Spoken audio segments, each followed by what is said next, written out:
Quand on parle de timing, j'aimerais vous poser la question suivante. Alors, c'est en rediffusé, c'est une vidéo, donc je vous laisse la répondre de votre côté. Est-ce que, pour vous, le timing de manière générale est important? Est-ce que pour vous, le timing est important?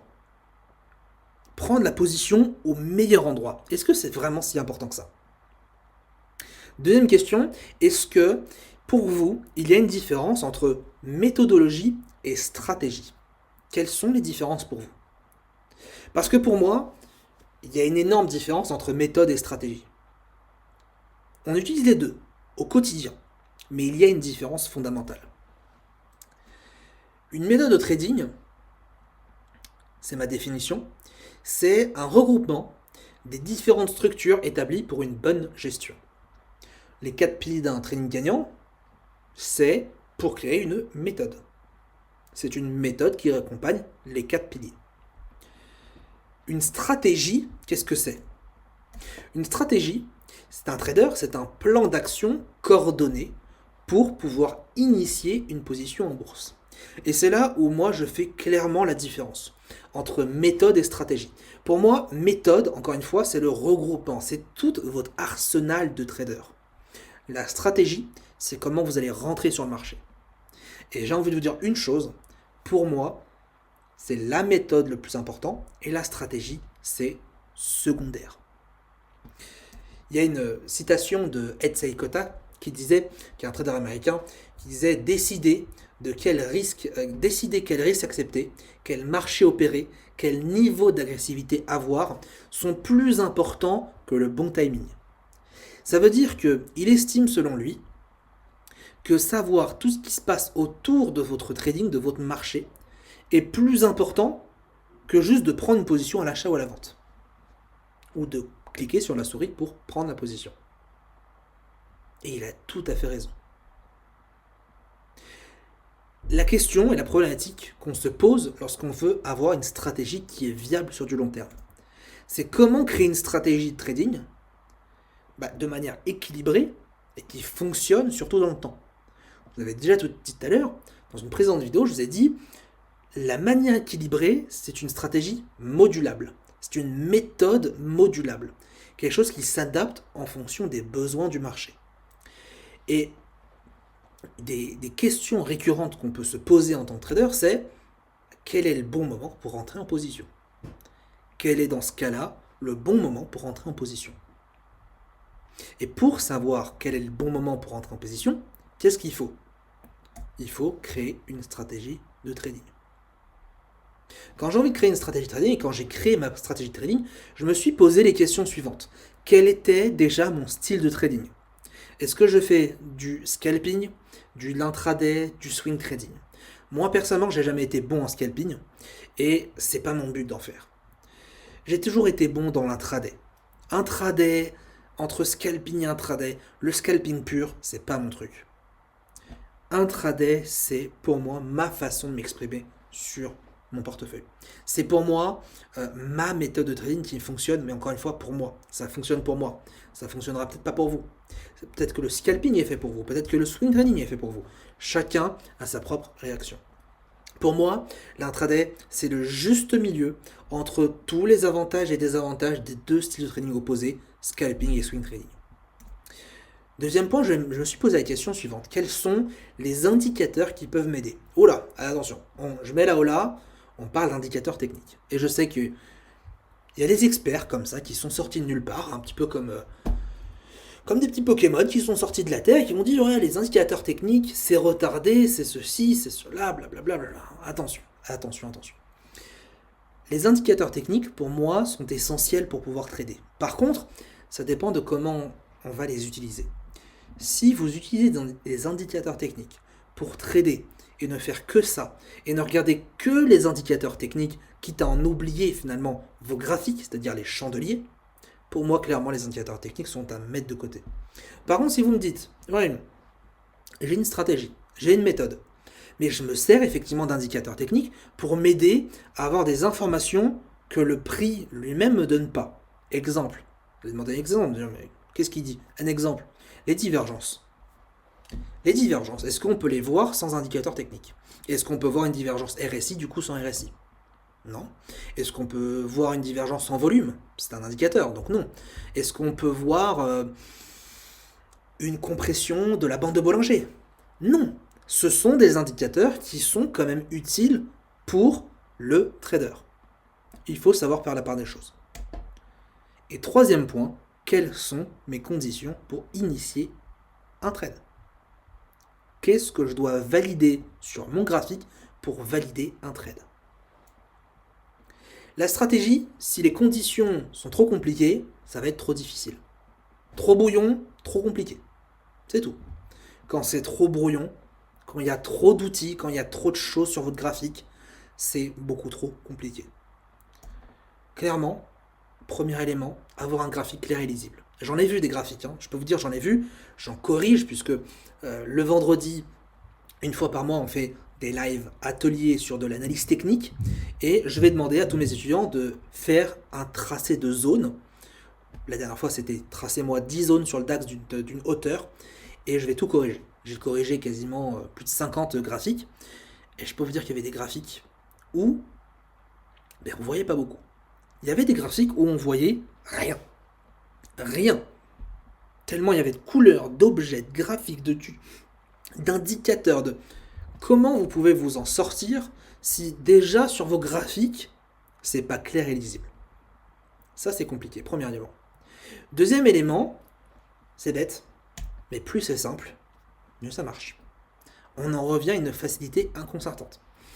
Il y a une chose dans mon expérience personnelle, parce que je suis autodidacte, donc j'ai appris tout seul les marchés financiers, j'ai appris tout seul à trader, à construire ma propre stratégie via les vidéos YouTube, via les forums en ligne, les sites internet, etc.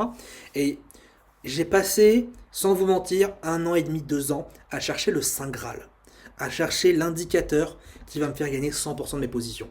Et je vous promets que j'étais sûr que ça j'étais sûr que ça existait. J'étais sûr qu'il y avait soit un robot, soit un indicateur qui allait me donner les meilleurs points d'entrée et que j'aurais plus qu'à prendre, acheter et vendre et à moi la Porsche dont je rêvais à l'époque. Quelle déception quand j'ai réalisé que, à ma grande surprise, ça n'existait pas. Et mes graphiques, ils étaient pas clairs, ils étaient pas lisibles. Et il y avait du n'importe quoi dessus, des indicateurs qui venaient d'internet, de je sais pas quoi. Et un beau jour, je me dis, ok, qu'est-ce que je suis en train de faire de mes outils? Qu'est-ce que je suis en train de faire? Je gagne pas, je perds mon temps à aller chercher des indicateurs de Russes qui ont été codés, etc. Qu'est-ce que je suis en train de faire? J'ai tout supprimé et je suis revenu à l'essentiel, à la base. RSI, stochastique, Bollinger, les indicateurs de base, Ishimoku, etc., etc. Et avec le temps, je me suis réellement rendu compte de l'efficacité de ces indicateurs de base. Et je voulais plus les utiliser parce qu'on me disait beaucoup, utilise plus le RSI, c'est dépassé. Il a été créé en 1900, je sais plus combien. Pourquoi tu vas utiliser le RSI? Il est dépassé. Ou alors, tout le monde trade le RSI. Pourquoi tu vas le trader toi? C'est vrai qu'au début, j'avais pas de réponse. J'étais en mode, oui, c'est vrai. Mais peut-être que le RSI, c'est un indicateur intéressant. On me disait, non, non, laisse de côté. Ça sert à rien. Va plutôt chercher d'autres indicateurs. Quand je suis revenu ensuite sur ma décision, quand je suis revenu sur le fait de vouloir éclairer ma vision et de pouvoir avoir des indicateurs lisibles, en fait, la simplicité de l'utilisation du RSI, du stochastique, a fait que j'ai décollé. C'est à cette période-là où je me suis inscrit sur Zulu Trade. Je suis passé premier trader français sur 22 000 personnes et j'ai fait 100% de gains tous les mois pendant 3 mois. J'ai généré 170 000 dollars de portefeuille client et j'avais les performances qui étaient plus importantes que les 5 premiers mondiaux du classement. J'ai utilisé quoi? Je vous le dis, j'utilisais quoi? J'utilisais un vieux RSI. J'utilisais un RSI 70-30, j'achetais, je vendais au-dessus. C'est éclaté, on va pas se mentir, c'est éclaté. Aujourd'hui, c'est sûr que ça fonctionne beaucoup moins, mais c'est éclaté comme méthode. Et pourtant, j'étais meilleur que les 5 premiers du site. Parce que je suis revenu à l'essentiel, à la base. J'avais pas tant de temps que ça. Je passais beaucoup de temps à trader, mais je passais aussi beaucoup de temps à aller voir des amis, à sortir un petit peu, à faire autre chose que du trading. Je passais beaucoup de temps à ce moment-là à faire autre chose que du trading. Et j'ai jamais été aussi rentable à l'époque de cette manière-là. Parce que, encore une fois, simplicité. Simplicité. Et ça fonctionne. Simplicité. Troisième point, et ça c'est cadeau. Vraiment, j'insiste, c'est cadeau. Ne regardez s'il vous plaît jamais, s'il vous plaît, jamais le 1 minute pour suivre le marché. Qu'est-ce qui se passe? Quand on regarde le 1 minute, on a le sentiment que le marché va monter, baisser, changer de tendance, etc. Mais on est sur du 1 minute, les gars. On n'est pas sur du H4, on n'est pas sur du horaire, on n'est pas sur du M15, on est sur du 1 minute. Et combien de fois j'ai vu des étudiants physiquement, puisque j'ai coaché physiquement dans ma salle de marché, et même moi à l'époque, combien de fois j'initiais une position à l'achat en intraday, j'allais sur du minute, et dès que j'avais un chandelier rouge, je me dis, oh là là, le marché il va se retourner. Alors le marché, il veut plus monter. C'est stupide, on est d'accord, c'est stupide. Ne regardez jamais le 1 minute pour suivre le marché. C'est un conseil. Et honnêtement, je pense que si vous êtes dans cette situation-là, j'en suis persuadé à 100%, lundi, vous enlevez le 1 minute et vous mettez minimum 5 minutes, 15 minutes pour suivre le marché, ma main a coupé que ça va vous faire bizarre. Ma main a coupé surtout que vous allez vous sentir beaucoup plus détendu. Il n'y a rien de pire que d'utiliser le 1 minute pour pouvoir suivre l'évolution du marché. Dans une journée, on va reprendre les choses dans le bon ordre, dans une journée, dans une heure, dans 1 minute, allez, je vais faire le calcul très simple, j'ai ma calculette devant moi, dans 1 minute, il y a 60 secondes, on est d'accord. Sur 1 heure, il y a 60 minutes, je pense que c'est la réponse exacte, et donc sur une journée de trading de 8 heures, allez, de 9 heures, parce que ça commence à 8h, 17h, c'est très bien, 9 heures, vous avez 540 chandeliers sur votre journée de trading. 540 chandeliers. 540. Ouais, 540. Oui, 540. C'est énorme. C'est même plus qu'énorme. Mais qu'est-ce qui se passe? C'est que sur 540 chandeliers, si vous êtes constamment les yeux rivés sur l'écran, alors regardez un seul sur les 540, et que le 541e, il monte, l'autre il baisse, l'autre il monte, l'autre il baisse, vous allez péter un câble. Vous allez péter un câble. Et vous ne pourrez pas suivre psychologiquement vos efforts là-dessus. C'est clair et net que c'est, à mon sens, pas possible de suivre sur la longueur. Donc un conseil, c'est cadeau comme conseil, libérez-vous d'une minute. Ce que je dis à mes étudiants, c'est le 1 minute, c'est fait uniquement pour prendre ces trades. Si vous voulez affiner vos points d'entrée, vous pouvez aller sur l'unité de temps le plus petit, le plus faible, pour pouvoir prendre la meilleure position. Mais regardez le graphique bouger en temps réel sur d'une minute, c'est mort et ça passe à la trappe. Ce que j'ai envie de vous dire, c'est que le timing, c'est le dernier élément sur lequel se focaliser. Pourquoi je suis en train de vous dire ça? Vous êtes très sûrement en train de vous dire, mais il est complètement fou. Alors, premier élément, je le sais. Deuxième élément, j'ai l'habitude qu'on me le dise, donc ce ne seraient pas les premiers. Mais pourquoi je vous dis ça? Parce que, en fait, il faut comprendre que le timing, il améliore pas la performance. Enfin, il améliore la performance, mais ne la définit pas. C'est-à-dire que si vous n'avez pas de méthode, mais que vous avez juste une façon de rentrer sur les marchés, c'est-à-dire que vous savez quand vous allez trader, mais vous ne savez pas si c'est à l'achat, à la vente, comme je dis, sur le sens prioritaire, vous ne savez pas si vous avez une résistance, vous ne savez pas votre objectif. En fait, oui, peut-être que vous allez gagner de temps en temps. Mais ça ne définit pas si vous êtes gagnant, rentable, régulier. Le timing en lui-même, pour moi, c'est le dernier élément du pilier pour pouvoir trader. Et aussi, si la méthode est mauvaise, le timing ne sert à rien. Vous avez beau, je m'explique, avoir la méthode. Si vous avez la méthode, vous pouvez gagner. Vous avez des probabilités de gagner. Si vous n'avez pas la méthode, vous avez le timing, ça ne sert à rien. C'est simple. Je vais vous prendre l'exemple suivant. Vous savez que vous avez découvert un trader américain, le plus grand trader américain de tous les temps. Et il fait de la formation. Génial. Vous achetez sa formation et il vous dit, les gars, moi tous les mois, je fais 40% par mois de mon capital. Et je vais vous apprendre à faire la même chose. Ok, question.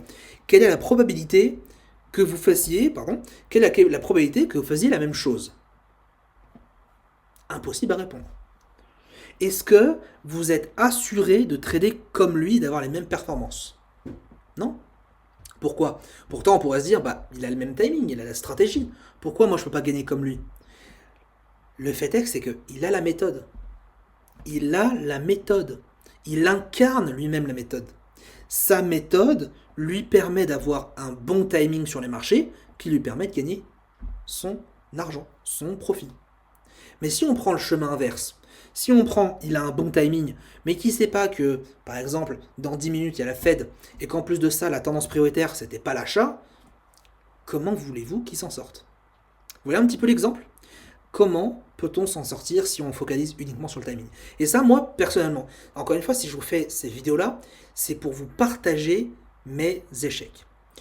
L'échec, un des nombreux échecs, parce que si on doit les énumérer, on ne serait pas là, un des nombreux échecs que j'ai connus quand j'ai commencé, c'est encore une fois de tout focaliser sur le timing. J'ai passé 1 an à chercher, comme je disais, le Saint Graal, mais là, en termes de technique, de stratégie. Je voulais avoir une méthode qui me donnait des flèches et qui me disait achète et vends. Vraiment, je ne me jugeais pas, mais c'était mon cas à l'époque. Et ce qui s'est passé, c'est que j'ai jamais gagné un pesos. J'ai jamais gagné un roupie. Pour vous dire, j'ai gagné un roupie en 1 an et demi parce que c'était très difficile pour moi, parce que je n'avais pas les bons outils. Je prenais en compte la stratégie. Je me dis, la stratégie, c'est quand j'achète, quand je vends. Je faisais des croisements de moyenne mobile, vraiment n'importe quoi. Mais je ne me posais pas la question de savoir quelle est ma tendance dominante, quel est mon sens prioritaire, one way or no way, quel est mon prochain niveau technique. Est-ce que j'ai de l'actualité macroéconomique en ce moment? Quelle est l'humeur des opérateurs en ce moment? Ces questions-là, je ne me les posais pas. Et c'est pas pour rien que j'ai mis beaucoup de temps à décoller dans mes performances. Pour finir sur cette partie timing, comment reconnaît-on un bon trade? Vous le voyez sur cet écran. Je vous ai partagé la méthode dont je vous parlais, de la convergence, qui est une méthode qui pour moi marche fantastiquement bien, puisqu'elle est basée, en fait, si vous voulez, sur la combinaison de méthode et stratégie. Une méthode et stratégie très simple et basique, mais qui fonctionne très bien. Qui fonctionne d'ailleurs plus que 99% des stratégies que vous allez retrouver sur Internet, tout simplement parce qu'elle est basée sur la logique, et elle n'est pas là pour vous faire acheter la merde derrière. Premier élément, quand je veux savoir si mon trade est intéressant et mon trade est bon, c'est pas est-ce que j'ai gagné. Ça, c'est attention. C'est pas parce que j'ai gagné un trade que mon trade est bon. Et c'est pas parce que j'ai perdu mon trade que le trade est mauvais. Malheureusement, on se pose trop de barrières là-dessus. Si vous gagnez un trade, c'est pas forcément que votre trade est bon. Vous pouvez prendre un trade n'importe comment et le gagner. 1 point, 2 pips, 3 pips, ça se fait, c'est pas très compliqué. Et à l'inverse, vous pouvez perdre une position et penser que votre position est mauvaise. Non, c'est juste que le marché vous a donné tort, mais votre plan a été respecté. Donc premier élément, j'ai respecté toutes les conditions de mon plan de trading pour pouvoir initier un trade. Si toutes les conditions sont réunies, c'est déjà un bon trade. Deuxième élément, je suis bien dans le sens de marché que j'ai voulu. One way or no way. Je suis dans le sens du marché. Et troisième élément, et ça, bande de petits coquins, je vous connais très bien, et je parle en connaissance de cause sur mes 2 premières années, c'est clôturer sur les objectifs. Pourquoi je vous dis ça? Pourquoi je vous dis que vous êtes un peu coquin? C'est parce que c'est vrai que humainement, quand on n'a pas l'habitude de gagner en trading, généralement quand on gagne 1 point, 2 points, 3 points, allez, on clôture, j'ai rien vu, ça sera dans mon portefeuille. Par contre, quand on en perd 50, on est en mode, bon, j'ai rien vu, je vais laisser courir, et puis j'espère que le marché va remonter. Ça marche pas, ça marche pas. Le mode espoir, ça marche jamais. Quand vous avez clôturé vos trades sur vos objectifs, je dis pas votre objectif, vos objectifs, il y en a plusieurs parfois. Quand j'ai clôturé mon trade sur mes objectifs, c'est que j'ai respecté toutes les conditions de mon plan. Et pour moi, alors, c'est un bon trade. Mais si j'ai pris une partie de mes profits avant que ce que j'aurais dû prendre, tout mon plan s'effondre. Parce que si votre idée, c'est de jouer des ratios de 1, J'investis par exemple 100 euros, je gagne 100 euros sur mon marché. J'investis sur le DAX, voilà, je prends 10 points de stop loss, 10 points de take profit, mais si au bout de 5 points je prends l'intégralité de mes gains, finalement j'ai pas investi 100 euros pour en perdre 100, pour en gagner 100. J'ai investi 100 euros pour en gagner 50. Mon ratio n'est pas bon, mon ratio est à 0,5. Et donc dans ce cas-là, je n'ai pas respecté mon plan initial. Qu'est-ce qu'il faut retenir là-dessus? Il faut retenir qu'une bonne méthode de trading, ça permet de la régularité dans les performances. Et la régularité, c'est bien plus important que la performance en elle-même. Sans méthode, avoir une bonne stratégie ne permet pas d'être gagnant sur du long terme. Si vous cherchez une stratégie gagnante, ce n'est pas assez. La stratégie pour moi, c'est l'élément secondaire par rapport à votre méthode. Et comme je disais, la méthode, c'est quoi? C'est faire un scénario. C'est avoir sa gestion de risque. C'est savoir one way or no way, dans quel sens je vais trader. C'est tous les éléments qui permettent d'avoir un ensemble de processus pour initier par la suite, avec ma stratégie, un ordre en bourse.